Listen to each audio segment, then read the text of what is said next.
చిన్న పిల్లలైతే కర్రీస్లో వెజిటేబుల్స్ వేస్తే అన్ని తీసి పక్కనైతే పెట్టేస్తారు కదా. అలాంటి వాళ్ళ కోసం ఇలా మనము వాళ్ళకి ఎంతో ఇష్టమైన స్వీట్ కార్న్ వేసి వెజిటేబుల్ రైస్ని తయారు చేసి పెడితే చాలా ఇష్టంగా తింటారు. ముందుగా మనము మీల్ మేకర్ని వేడి వాటర్ వేసుకొని నానబెట్టుకుందాం.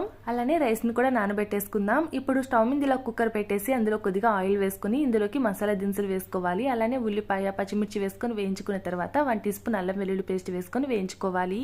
ఇప్పుడు ఇందులో sweet corn, carrot, capsicum, beans, tomato ఇవన్నీ వేసుకొని వేయించుకున్న తర్వాత ఇందులో టేస్ట్కి సరిపడ సాల్ట్, పసుపు, కారం, ధనియాల పొడి, గరం మసాలా వేసుకొని ఒకసారి అంతా బాగా వేయించుకోవాలి. అలానే మనం ముందుగా నానబెట్టుకున్న మీల్ మేకర్లో వాటర్ అంతా వంపేసి వేసుకోవాలి. అలానే రైస్ కూడా వేసుకున్న తర్వాత ఒక గ్లాస్ రైస్కి 2 గ్లాసులు వాటర్ వేసుకుని సన్నగా కట్ చేసి పెట్టుకున్న కొత్తిమీర వేసుకుని మూత పెట్టేసి ఒక 2-3 విజిల్స్ వచ్చేదాకా ఉడికించుకొని ప్రెజర్ అంతా తగ్గిన తర్వాత మూత తీసి చూద్దాం. చూసారు కదండి, గుమ్మగుమ్మలాడే మిక్స్డ్ వెజిటేబుల్ రైస్ అయితే తయారైపోయింది. ఈ విధంగా కనుక పిల్లలకి తయారు చేసి పెట్టండి, చాలా ఇష్టంగా తింటారు. స్కూల్ లంచ్ బాక్స్లో కూడా పెట్టిస్తే ఒక్క మెతుకు కూడా వదలకుండా మొత్తం తినేస్తారు. అంత టేస్టీగా ఉంటుంది.